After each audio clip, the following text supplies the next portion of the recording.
Well, I think we added some quality players that have some size to them, at positions where it's important. You talk about a guy like Jalen Starks at running back, who's a 245-pound running back, and Brandon Stevens, who's 6'2", 205, and he'll grow to 220.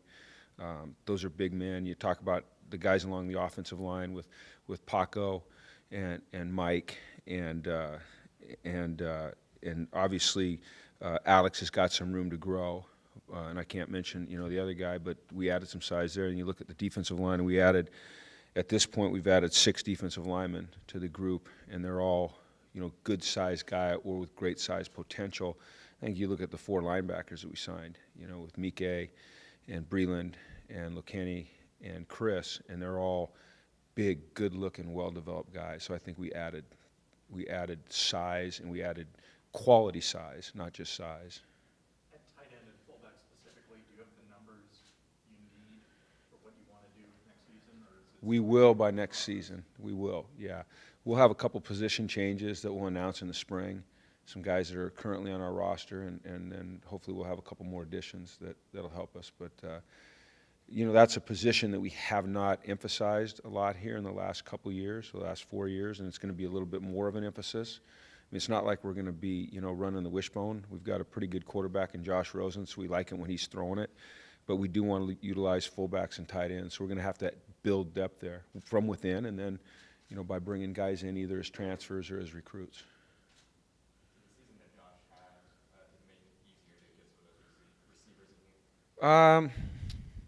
Probably. I mean, nobody referenced it specifically.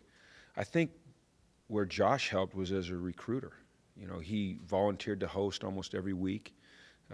He was a tremendous host, and he is a big name. And then those players did know that he was a really great young player. And then when they got a chance to get to know him and see what kind of quality person he is as well, I think that's where maybe it helped more than just the fact that he was, tremendously successful as a freshman. It's difficult to project who might come in and have an impact, but if you could just maybe talk a little about a few guys that you think could, like Mora.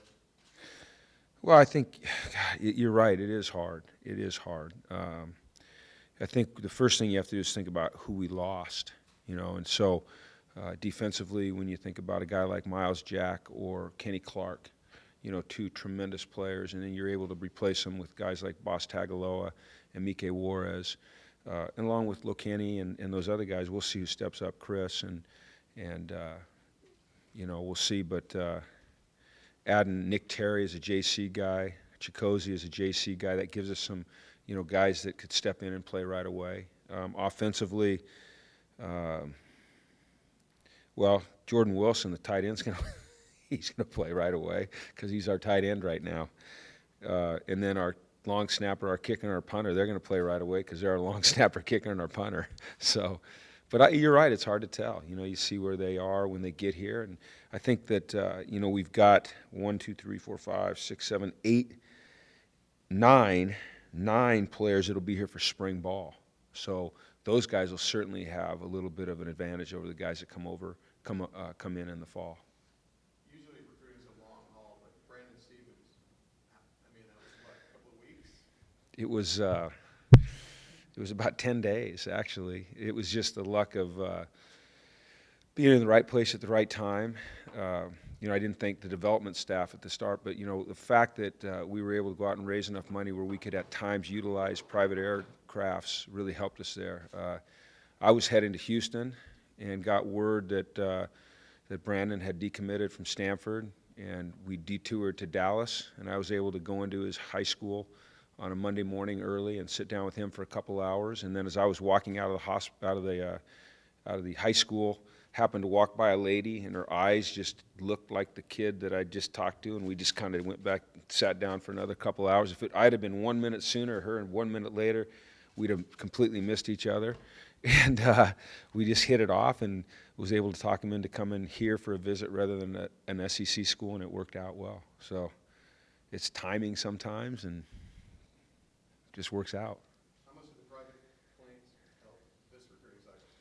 Well, we have some tremendous donors that are really committed to this program, and they do that by many, many different ways. But their passion, for this program is evident, especially when they, come out of pocket to help us get around as a staff to visit these players. In today's recruiting world, if you want to recruit at the highest level, which we're trying to do, I don't believe it's possible without the use of private aircraft. There was days in this last 3 weeks where I was in, 3 or 4 cities in a day, and there's just no way you could have done that.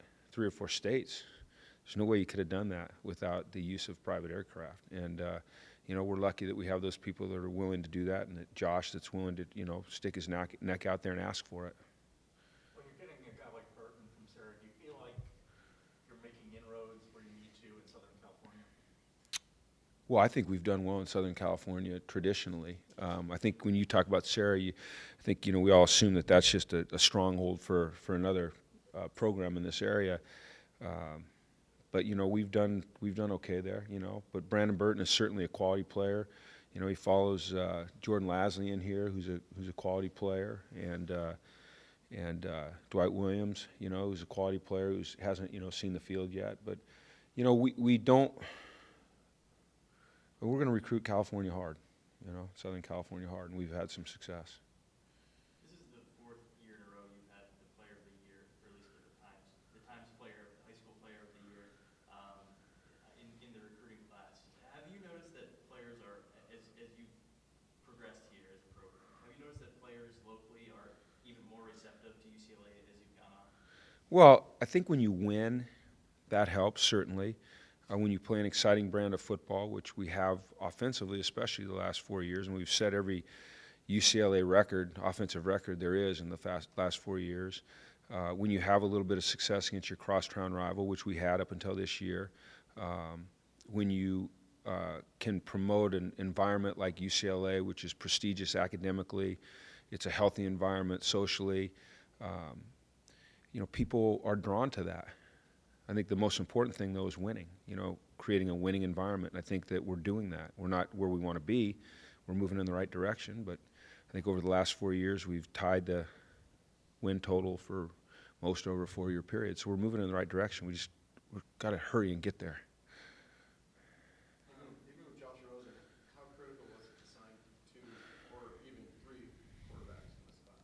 Yeah, and I think it depends. You're speaking about Diamond as the third, Diamond Lee, who we'll list him as an athlete, but he's going to come in here and give it a shot at quarterback. He played well at Chaminade this senior year as a quarterback. Really the only 2 scholarship quarterbacks we had on our roster were Josh and Mike Faithful, and so we needed to add some quality players at that position. So going and getting Matt Lynch and Devon Modster, and then having Diamond Lee with his tremendous athleticism and the way he progressed as a senior at quarterback in here, I think will really help us. I think it was critical for us. You closed really well in this recruiting process. What have you learned during your tenure, and how have you adjusted your game plan in those final? Well, it's a marathon. I mean, the recruiting process a lot of times starts, when these kids are freshmen or sophomores in high school. Sometimes it starts 10 days before.